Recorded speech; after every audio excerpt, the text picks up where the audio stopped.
Hello folks, Jonathan Milam here, and as always, I do hope you're having a great day.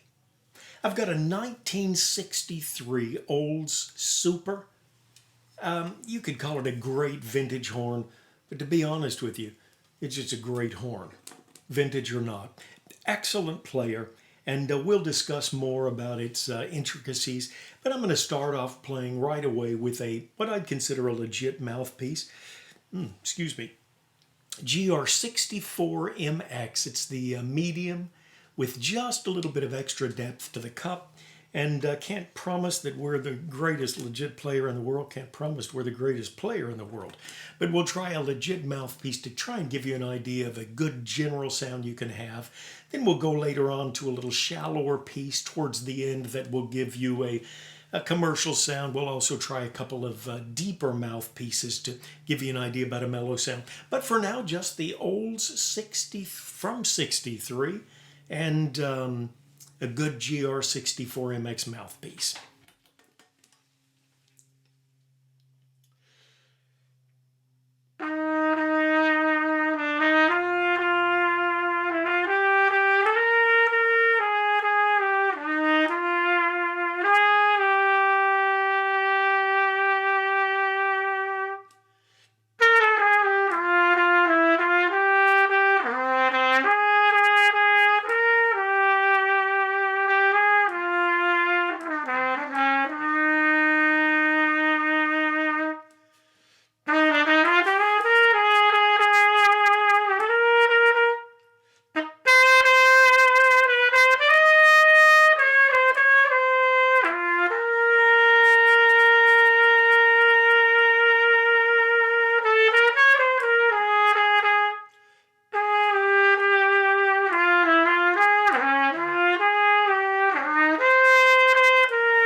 I am using a little sound system, and my sole intent with that is to give just a little bit of reverb, just really not into a super dry sound that you get with a small room and lots of sound-eating curtains and rugs. So, not trying to distort or alter the sound vastly other than that. Olds began making horns, and one of the first and perhaps the longest line of trumpets that they kept was the Olds Super. They started making this back again, maybe late 20s, possibly 30s, and there were some iterations and a tremendous amount of information at syntexbrass.com. We'll put a link there. Clay that works that site and the business entity of Syntex Brass just knows a tremendous amount. I was reading yesterday on the evolution of the Super and how various things have changed. This one, as I mentioned, is from 63, almost a perfect year, very close to my birth date. And for about 62 years old, very good shape. You see just a little bit of lacquer wear here on the side. I assumed that it had red rot because, you know, it's 62 years old and it's been played. But you look down in the lead pipe of this thing and it looks wonderfully clean. Of course, after I finish playing it, I take off the tuning slide, let it dry out, run a lead pipe swab through it. But really looks good. You do not see a bunch of crud just in a particular area in the lead pipe. Looks very nice. I don't know a whole lot more we can say. Beautiful bell, again, for a 62-year-old instrument. Just looks really nice. I don't see any indicators of a lot of trauma. A lot of times you see shading where a bell's been badly wrinkled. I just don't notice it on this horn. Very good looking, really top to bottom, solid valves, serviceable compression, a little bit of lacquer wear again on the valve block, but what do you expect after 62 years? Good shaped horn and really a nice player. Okay, I don't know that this is the most mouthpiece sensitive instrument that I've ever played. I find that usually with the lighter the bell, the easier it is to shape the tone with different mouthpieces. And this has got a pretty substantial bell on it. Nonetheless, we'll try with 3 different mouthpieces. The first we'll go on is one of my favorites. It's a Trent Austin, now ACB, TATF. That's the Trent Austin Trumpet Flugel. Quite a deep V, but not that large of a drill, 23, 24. Tremendous if you're just looking to lessen volume a little bit darker timbre. And we'll go to a far larger trumpet flugel mouthpiece in a moment, and then, as I mentioned earlier, the commercial piece. I think we'll just play that same song, give you an option to see how it sounds. This horn, of all things, is for sale. I've got a few others that are for sale right now as well. The first line of the comments section is a link to Trumpet Herald where I'll put those horns. Near that first line, there's also a subscribe button, which you could hit. I think I've got a little over 400 videos, most of them trumpet videos. I do a little singing, a little speaking, but probably a good 400 of those are trumpet videos. You can compare this with other supers that we've had, recordings, different olds, as well as different horn makes entirely. Okay, right now we'll try and use this Trent Austin. This would give you an idea if you want something in an intimate atmosphere, a little darker sound than your legit mouthpiece, what you might come up with.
And at the bottom of the comments section, I'll have all of these sound clips poised next to each other so that you can go in and you can check out how did that GR64 sound in comparison to the deeper mouthpiece TATF. And a marvelous weapon. I had Wayne Bergeron, I'm working as a flight attendant, had Wayne Bergeron on a plane just at the beginning of the COVID era. Very gracious man, very kind. And we were talking trumpets, and he pulled out his mouthpiece pouch and he showed me his little trumpet flugel piece, which was made by GR, I believe. And he said, "This is my secret weapon." A good trumpet flugel mouthpiece really will give you a dark sound, as I think you'll notice here. This is Bob Reeves C2J.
Sweet sounding horn, and I've got to say, It's just one of those horns, such a delight to play. I did a demo on a binge, which I've got for sale also, a 3X, selling it for a friend up in Canada.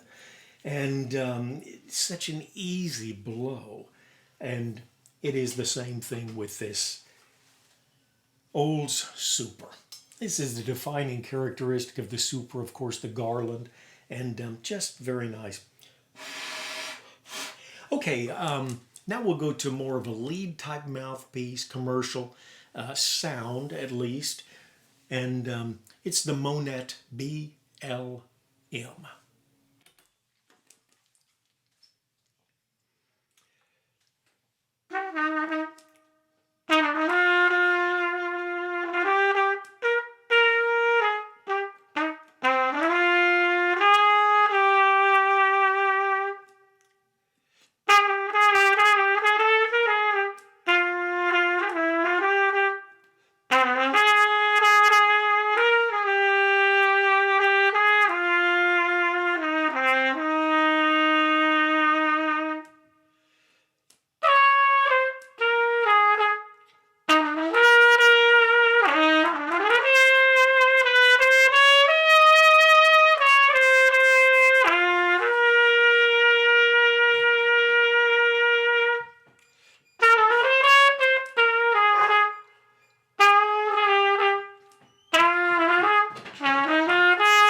All right, I think that's about all we've got for today.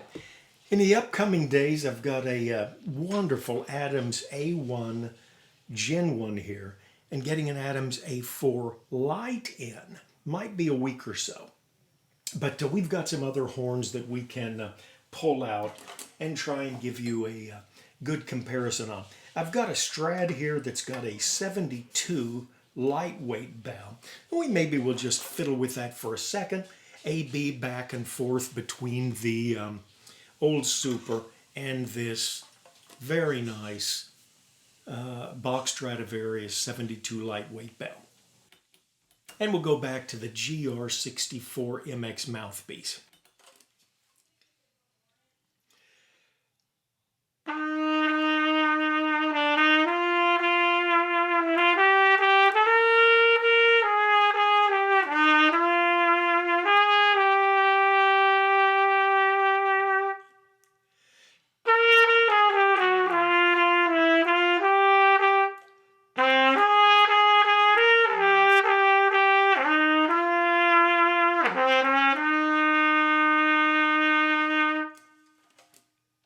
All right, and we'll play that same little phrase again with the Olds Super.